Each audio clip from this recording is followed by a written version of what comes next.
ಒಂದು 8-10 ದಿನಗಳ ಹಿಂದೆ ಏನು ಬಿಜಾಪುರ ಜಿಲ್ಲೆಯಲ್ಲಿ ಒಂದು ಘಟನೆ ಆಯಿತು. ನಮ್ಮ ಸದಾಶಿವ್ ಮಾದರ್, ಇನ್ನೊಬ್ಬ ಸದಾಶಿವ್ ಮಾದರ್ ಮತ್ತು ಉಮೇಶ್, ಇವರು 3 ಜನ ಇಟ್ಟಂಗಿ ಭಟ್ಟಿಯಲ್ಲಿ ಕೆಲಸ ಮಾಡ್ತಾ ಇದ್ರು. ಅವರು ಈ ಸಂಕ್ರಾಂತಿ ಹಬ್ಬಕ್ಕೋಸ್ಕರ ಊರಿಗೆ ಹೋಗಿದ್ರು. ಇವ್ರು ಬರಲಿಲ್ಲ ಅಂತ ಹೇಳಿ ಇಟ್ಟಂಗಿ ಭಟ್ಟಿಯ ಮಾಲೀಕರು ಬೇಗ ಅವ್ರನ್ನ ಕೆಲಸಕ್ಕೆ ಬರೋಂಗೆ ಮಾಡಬೇಕು, ಕೆಲಸ ನಿಂತಿದೆ ಅಂತ ಹೇಳಿ ಯಾಕೆ ಬಂದಿಲ್ಲ ಅಂತ ಅವ್ರಿಗೆ ಫೋನ್ ಮಾಡ್ತಾರೆ.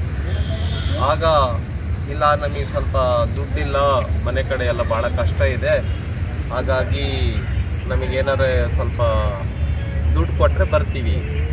ಆಯಿತು, ಕೊಡ್ತೀನಿ ಬಾ ಅಂತೇಳಿ ಕರೆಸ್ಕೊಂಡು ಅತ್ಯಂತ ಅಮಾನುಷವಾಗಿ, ರಾಕ್ಷಸರು ಕೂಡ ಈ ಥರ ಮಾಡಲ್ಲ, ಆ ರೀತಿಯ ಒಂದು ವಿಚಿತ್ರ ಹಿಂಸೆಯನ್ನು ಕೊಟ್ಟು ಒಂದು ರೂಮಲ್ಲಿ ಹಾಕಿ ಆ 3 ಜನಕ್ಕೆ ಅಮಾನುಷವಾಗಿ ಲಾಠಿಯಿಂದ, ಕಬ್ಬಿಣದ ಪೈಪ್ನಿಂದ ಕಾಲಿಗೆ ಕೈಗೆ ಫ್ರ್ಯಾಕ್ಚರ್ ಆಗೋ ಥರ ಹೊಡೆದಿದ್ದಾರೆ.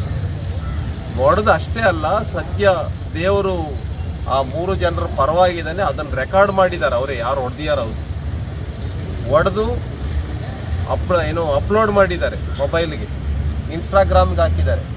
ಪರಿಣಾಮವಾಗಿ ಅವ್ರು ಹೆಂಗೆ ಹೊಡೆದಿದ್ದಾರೆ ಅನ್ನುವಂಥದ್ದು ರಾಜ್ಯದ ಗಮನಕ್ಕೆ ಬಂತು, ಟಿ ವಿನಲ್ಲಿ ಬಂತು. ಈಗ ಅವ್ರನ್ನ ಸರ್ಕಾರ, ಪೊಲೀಸ್ ಇಲಾಖೆ ಅವ್ರನ್ನ ಬಂಧಿಸಿದೆ. ಯಾರು ಹೊಡೆದಿದ್ರು ಅವ್ರನ್ನ ನಾನು ಈ ಸಂದರ್ಭದಲ್ಲಿ ಆಗ್ರಹ ಪಡಿಸ್ತೇನೆ, ಅವ್ರು ಯಾರು ಈ ರೀತಿ ಚಿತ್ರಹಿಂಸೆಯನ್ನು ಕೊಟ್ಟಿದ್ದಾರೆ ಅವರಿಗೆ ಒಂದು ಅತ್ಯುಗ್ರವಾಗಿರ್ತಕ್ಕಂಥ ಶಿಕ್ಷೆಯನ್ನು ಕೊಡಬೇಕು, ಜೈಲಿಗೆ ಹಾಕಬೇಕು. ಅಷ್ಟೇ ಅಲ್ಲ, ಇವರು 3 ಜನರಿಗೆ, ಯಾರು ಸದಾಶಿವ್ ಮಾದರ್ ಅಂತ ಇಬ್ಬರು ಯಾರಿದ್ದಾರೆ ಅವರು ಮತ್ತು ಉಮೇಶ್ ಮಾದರ್, ಇವರು 3 ಜನ ಕುಟುಂಬಕ್ಕೆ ಜಮೀನನ್ನು ಕೊಡಬೇಕು, ಮನೆಯನ್ನು ಕೊಡಬೇಕು ಮತ್ತು ಅವರಿಗೆ ಆಗಿರ್ತಕ್ಕಂಥ ನಷ್ಟವನ್ನು ಭರಿಸ್ಕೊಡ್ಬೇಕು ಅಂತ ಹೇಳಿ ಸರ್ಕಾರಕ್ಕೆ ಆಗ್ರಹಿಸಿದ್ದೇವೆ. ಇದು SC/ST ಅಭಿವೃದ್ಧಿ ನಿಗಮದ ಸಭೆಯಲ್ಲೂ ಕೂಡ ಈ ವಿಷಯ ಬಂದಿತ್ತು. ಅಲ್ಲಿ ಜಿಲ್ಲಾಧಿಕಾರಿಗಳಿಗೆ ಮತ್ತು ಪೊಲೀಸ್ ಅಧಿಕಾರಿಗಳು ಕೂಡ ಬಂದಿದ್ದರು, ಅವ್ರಿಗೂ ಕೂಡ ಆಗ್ರಹ ಪಡಿಸಿದೆ. ಮತ್ತು SC/ST ನಿಗಮವೂ ಕೂಡ ಹೇಳಿದೆ, ಇವರಿಗೆ ಪರಿಹಾರವನ್ನು ಕೊಡಬೇಕು, ಮನೆ ಕೊಡಬೇಕು ಮತ್ತು ಪರಿಹಾರ ಕೊಡಬೇಕು ಅಂತ ಹೇಳಿದೆ, ಜಮೀನು ಕೊಡಬೇಕು ಅಂತ ಹೇಳಿ ಆ ರೀತಿ ಸರ್ಕಾರ ಒಪ್ಕೊಂಡಿದೆ.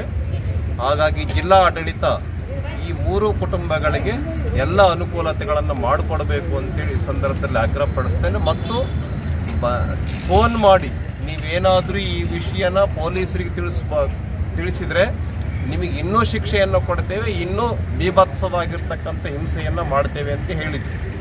ಮುಂದೇನಾದ್ರು ಘಟನೆಗಳಾದರೆ ಯಾರು ವಿಚಿತ್ರ ಹಿಂಸೆಯನ್ನು ಕೊಟ್ಟಿದ್ದಾರೆ ಇಟ್ಟಂಗಿ ಭಟ್ಟಿಯ ಮಾಲೀಕರು, ಅವ್ರನ್ನ ಹೊಣೆಗಾರರನ್ನಾಗಿ ಮಾಡಬೇಕು ಅಂತೇಳಿ ಈ ಸಂದರ್ಭದಲ್ಲಿ ಸರ್ಕಾರವನ್ನು ನಾನು ಆಗ್ರಹಪಡಿಸ್ತೇನೆ.